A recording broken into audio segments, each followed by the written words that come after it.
books in Where the Wild Things Are is quite inspirational in terms of just a sort of brave, full-on kid who kind of goes off on his own adventures of his own making, and obviously a creative kid too. Pippi Longstocking, I think because she lived on her own and she was really resourceful and she was funny and the animals loved her. Oh, that's easy. That's Laura Chant from Margaret Mahy's The Changeover. I guess we'll have to be like Andy from that Just series, from Andy Griffiths. And I guess reading those books made me realise that you can actually write books that make no sense whatsoever, as long as you're making fun and having fun. The grandmother in a Roald Dahl book called George's Marvellous Medicine. She's the most wicked, hideous grandmother figure I have ever read. She's hilarious as a result, but she's so diabolical. She's fantastic. I love Matilda. It would have to be a character by Ronald Searle, so something from Centrinians. I always say Storm Boy from Colin Teal, and I grew up in country Victoria, so I could definitely relate to Storm Boy, and I really wanted my own pelican. I actually went hunting for pelicans with my brother. The closest we got were a few magpies, a swan, and some roadkill. Roadkill. Oh, Mr. Percival. Fanny. Fanny from the Magic Faraway Tree. I will say maybe Lyra from Philip Pullman's His Dark Materials books, because she is brave and strong. Oh, he's not a villain, but I really love to hate him, and that's Colin in The Secret Garden. I love Colin actually, but hate him at the same time.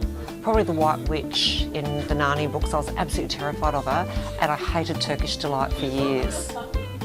Dolores Umbridge from Harry Potter 5, I think, because she's the worst teacher in the history of ever, and she's just cruel and disgusting. Where's Wally? The Trunchbull, also from Matilda. Aslan. I don't like Aslan. It's just a bit sanctimonious, you know? And yeah, not a big fan. Oh, it'd have to be something from Treasure Island. Can we get back to the villain? Yeah.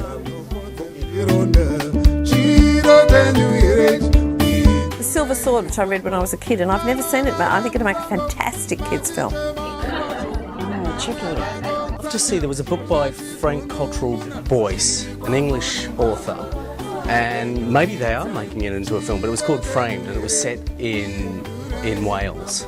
A really great book. If you get a chance to look at it, read it. It's the moment when the war began. As much as I loved the movie that came out last year, I still think that it would be better served as like a HBO miniseries, just to really flesh out the character.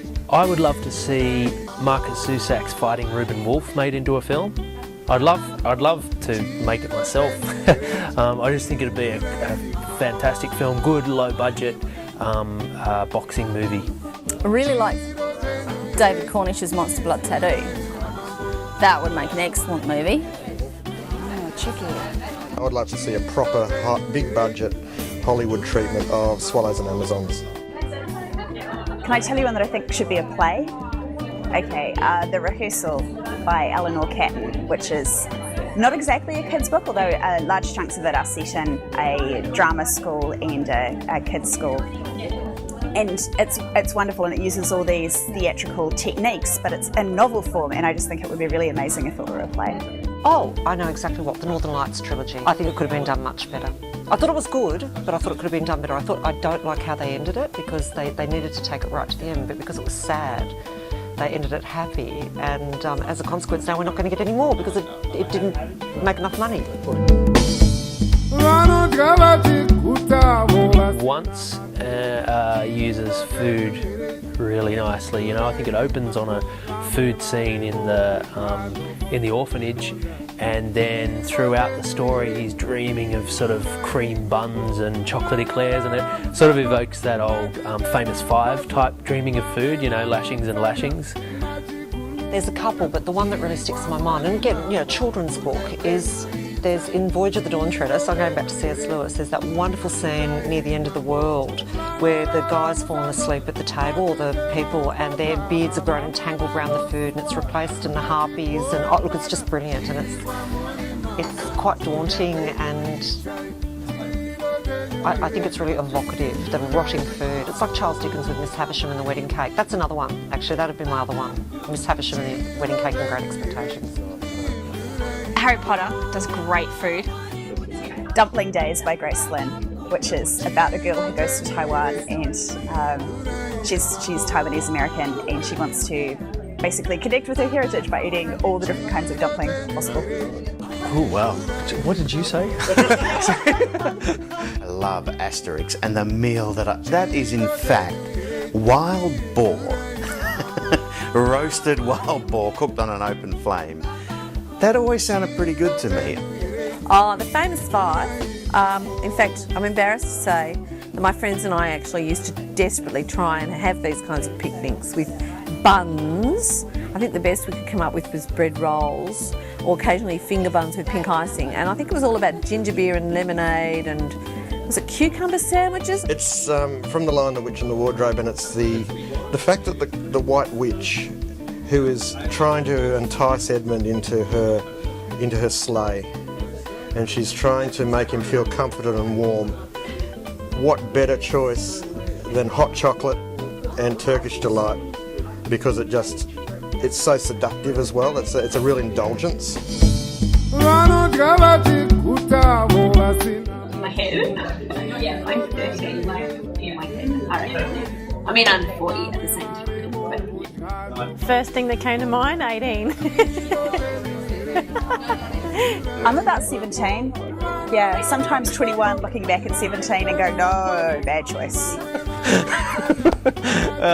Today, 13. I hover around 12 and 15, especially after a school session. 9, always. The old cliche, not as old as I really am. It depends what I'm doing, what I'm up to.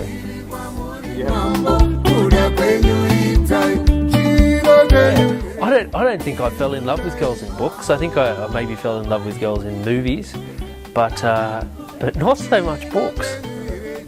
Nancy Blackett from Swallows and Amazons. She was spunky, she was knowledgeable, she didn't take any crap from anyone, and I imagine she was incredibly sexy. Obviously not to me as a 43-year-old man, to a 14-year-old boy, I imagine she was a very sexy 14-year-old. I think it might have to be Aragorn. But then it was very quickly Faramir from Lord of the Rings, because he's much more human and accessible. Yes, Captain Pugwash. I love Captain Pug. I wanted to be part of that crew. They had such fun. I wanted to be Heidi when I was little, because I thought it would be wonderful to roam around on the mountain. I reckon the guy in Kirsty Eager's Raw Blue, it's not a recent character crush, but I reckon I really like that character a lot. A couple of years ago.